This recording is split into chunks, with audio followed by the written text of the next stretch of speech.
Doctor Yogesh, आपने बताया था कि जब व्यक्ति की नीड्स पूरी नहीं होती हैं तो वो बीमार हो जाता है। तो किस तरह की बीमारियां उस व्यक्ति को घेर लेती हैं? कौन कौन सी बीमारियां होती हैं वो?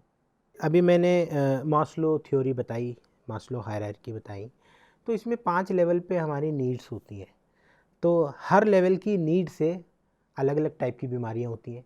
और ये पांचों जो हैं ये सबकी नीड होती है, हर इंसान की नीड है। पर वो किस को प्रायोरिटी देता है वो उसके कॉन्स्टिट्यूशन पे डिपेंड करता है। जैसे अगर मैं बेसिक बोलूँ, हमारी जो नीड्स हैं, love and affections, esteem and money, ये हमारी 3 नीड है लाइफ में।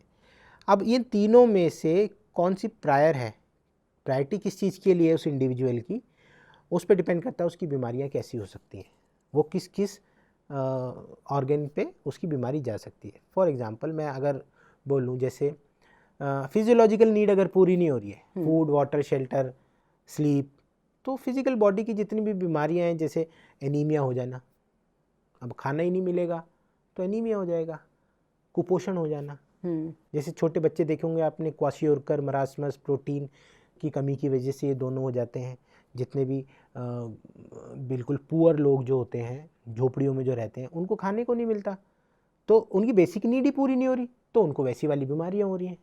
ठीक है, कभी आप ये नहीं देखोगे एक गरीब इंसान को वो बीमारी हो गई जो एक एस्टीम वाले को बीमारी होनी थी, कभी नहीं देखोगे ये।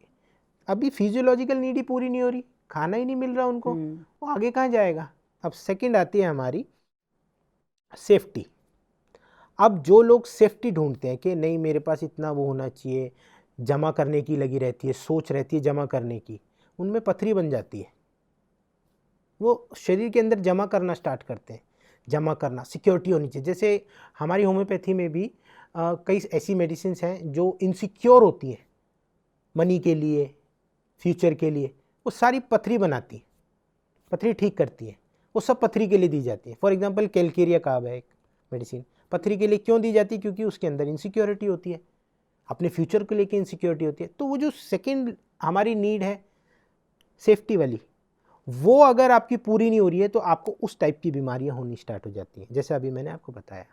या जैसे कि फैटी लीवर हो जाना। फैटी लीवर कब होता है? जब हमें ऐसा लगने लगे मेरे पास कम है, अभी भी कम है, और कम आना है, अभी भी कम है, तो स्टोर करने लग जाता है लीवर। लीवर हमारा स्टोरेज है, वो स्टोर करने है, फैटी लीवर हो जाता है। स्टारवेशन कॉन्फ्लिक्ट की वजह से जब हमें भूखमरी लगने लगती है, सब कुछ है फिर भी हमें भूखमरी लग रही है, तो हमें लीवर में प्रॉब्लम होने लग जाएगी। अब थर्ड आती है सोशल। सोशल में हमारे सारे रिलेशंस आ जाते हैं, लव आ जाता है। अब हमारी होम्योपैथी में कुछ ऐसी मेडिसिन हैं जो रिलेशन बनाने में ज़्यादा इम्पोर्टेंस रखती हैं। उनके लिए कुछ मायने नहीं रखता, बस रिलेशन मायने रखता है। वो जैसे नेट्रम्यूर हो गई, एक मेडिसिन है जो रिलेशन में ताल्लुक बने रहे, रिलेशन ख़राब नहीं होनी चाहिए। उनके लिए इतना आगे की जो नीड्स है इतना मायने नहीं रखती, पहले रिलेशन बनने चाहिए। उसके बाद आती है एस्टीम। अब कुछ लोगों के लिए एस्टीम सबसे ज़्यादा ज़रूरी होती है, इज्जत सबसे ज़्यादा ज़रूरी है, प्रेस्टीज सबसे ज़्यादा ज़रूरी है। आप उनको कितना ही पैसा दे लो, अगर आप उनकी इज्जत नहीं कर रहे तो पैसा ठुकरा देंगे, रिलेशन ठुकरा देंगे। तो उन लोगों को अलग टाइप की बीमारियां होती हैं जो इज्जत को लेके घूमते हैं हमेशा। उसके बाद हो गया सेल्फ एक्चुअलाइजेशन, क्रिएटिविटी। अब कुछ ऐसे लोग होते हैं जिनकी क्रिएटिविटी उभर नहीं पाती, वो उस मुकाम को हासिल नहीं कर पाते, उनकी अलग टाइप की बीमारियां होती हैं। जैसे एक मेडिसिन है सल्फर, वो बहुत क्रिएटिव होता है, अगर उसकी क्रिएटिविटी ना उभरे तो वो बीमार पड़ जाता है। तो इस तरीके से हमारी अलग अलग नीड्स को लेकर अलग अलग इंडिविजुअल्स होते हैं, उससे हमें डिसाइड करना होता है कि कौन सी मेडिसिन इसको देनी है।